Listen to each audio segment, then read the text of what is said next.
The tender deadline has passed, and we know who the Mets tendered and who they did not tender.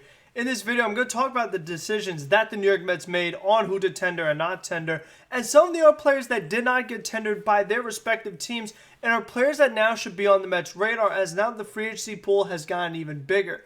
If you guys like this video, make sure to leave a like, comment. What do you think about the Mets' decisions? For me, the big one that really stands out for non-tenders was not tendering Chasen Shreve. I'm going to go into in-depth about why I think that definitely was a big mistake. But also, what I want to talk about later on in this video is just analyzing the roster itself. As right now, the Mets have, to me, 24 players on the active roster. They have 4 spots open on the 40-man roster. We're going to analyze it, look through it, and see what the Mets could do for those potential needs. And make sure you guys are subscribed so you don't miss anything that I post. Really appreciate the support I've gotten lately. We're getting close to 400 subscribers. Got a good amount of new subscribers after the Trevor May videos. So to all my new subscribers, thank you. And to all my old subscribers, thank you. So let's keep the channel growing and communicating in the comment section. So let's talk about the Mets decisions here. So the big guy that was talked about a lot was Steven Matz. He definitely is a bit controversial. Some Met fans want to give him a chance because he has shown promise. He definitely has had good moments. The thing for me about Steven Matz, I always go back to, is that when he first was called up in 2015, he made a big impact. His first start against the Reds, pitched well, he hit well, and he definitely had a lot of energy. It was good to see, local guy, Long Island,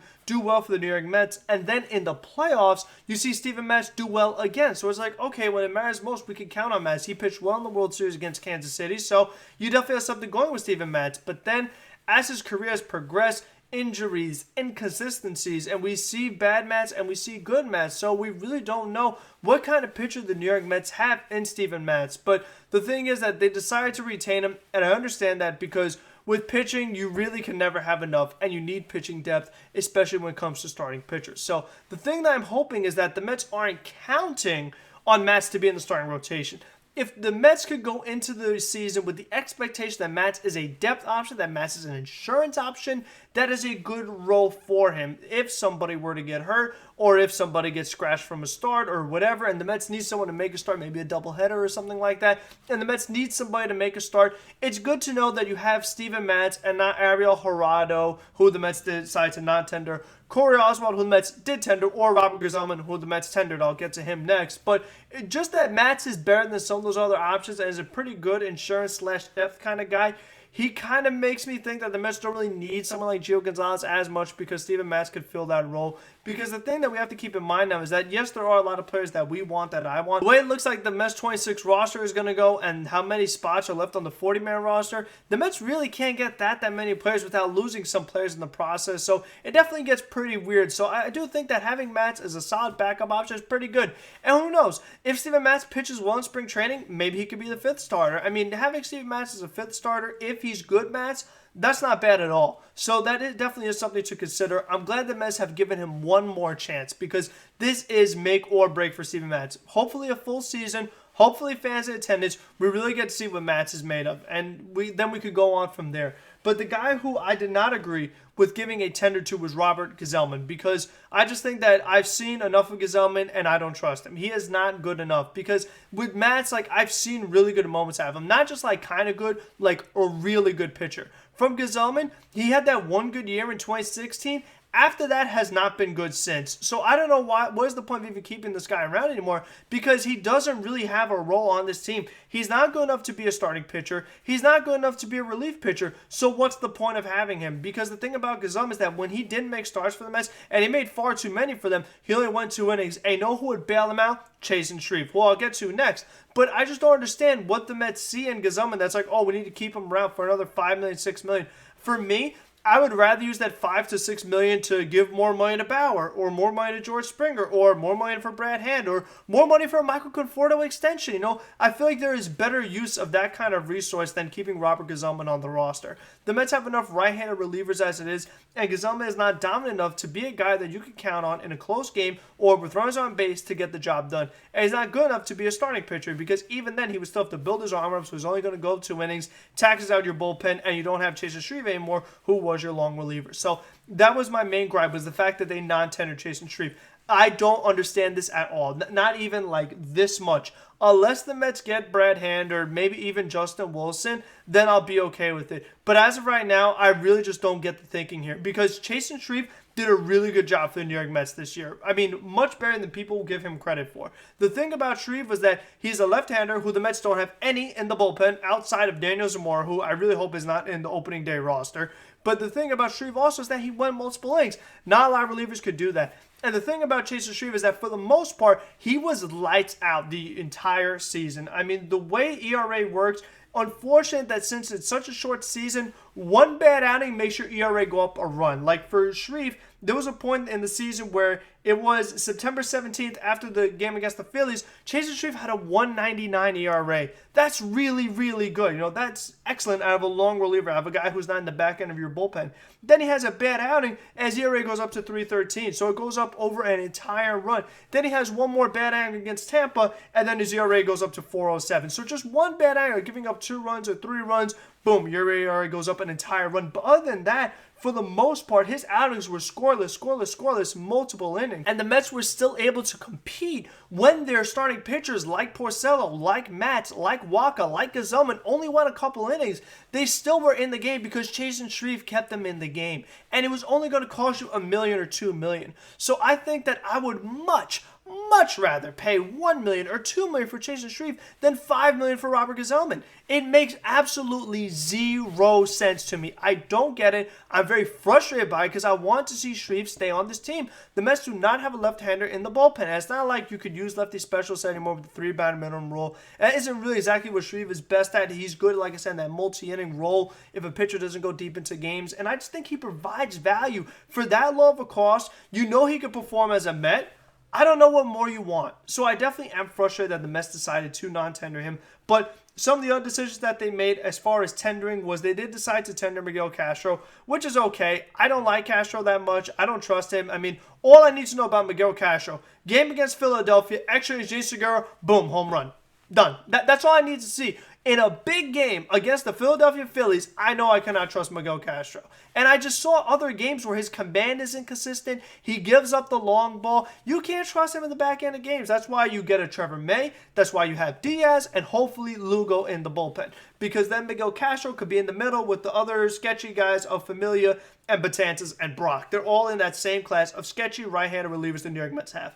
And good thing, the Mets finally non-tendered the sketchiest right-handed pitcher of them all in Paul Sewald. I talked about him for years. I have never been a fan of Paul Sewald. He always blew the big game. Whenever there are runners on base, they're going to score. So finally, we don't have to worry about him coming into games and ruining them anymore. So, I mean, Paul Sewald, the Mets gave him so many opportunities. He did not succeed, so he can be on this team no longer. You know, the Mets have too many right-handed relievers as it is. No room for Paul Sewald, so goodbye.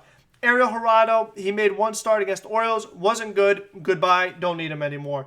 The one guy that they also not tendered that I would have liked to see what he has is Nick Trapino, who the Mets picked up at the very end of the season, had a good year in his limited outings. So I wanted to see what they had in him. I think he was worth tendering a contract. Hopefully, if you can get him for like a minor league deal, this way it doesn't take up a active roster spot for the 26-man roster, and just see what you have. Because if you have another diamond in the rough, that's great. This way the Mets don't have to pay a Brad Hand or another reliever. If the Mets could find other good pitchers at a low cost, it allows them to focus more on the rotation, more on catcher, more on the outfield. So that is why I would like to have kept him, but the Mets decide to non-tender. On the flip side, the Mets decide that they do want to keep Jacob Barnes, so obviously the Mets feel higher about Barnes than they do Trapino and Shreve, so we'll see how Jacob Barnes does. I mean, I don't expect much out of him, but obviously the Mets see something in him, so we'll give him a shot. And then the other guy they decided to keep, which I think was really interesting, was Guillermo Herrera, who, I mean, we have seen very, very little of.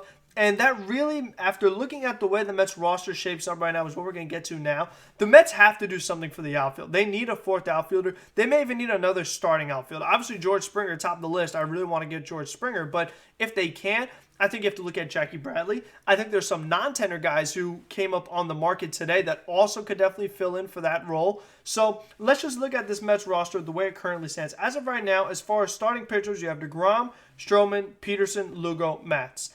In the bullpen, as of right now, you have Gsellman, Brock, Familia, Castro, Betances, May, Diaz. I guess you could put Barnes in that equation as well. Then at catcher, you have Tomas Nido, Ali Sanchez. Obviously, the Mets have got to address that. In the infield, Alonso, Smith, McNeil, Guillorme, Jimenez, Rosario Davis.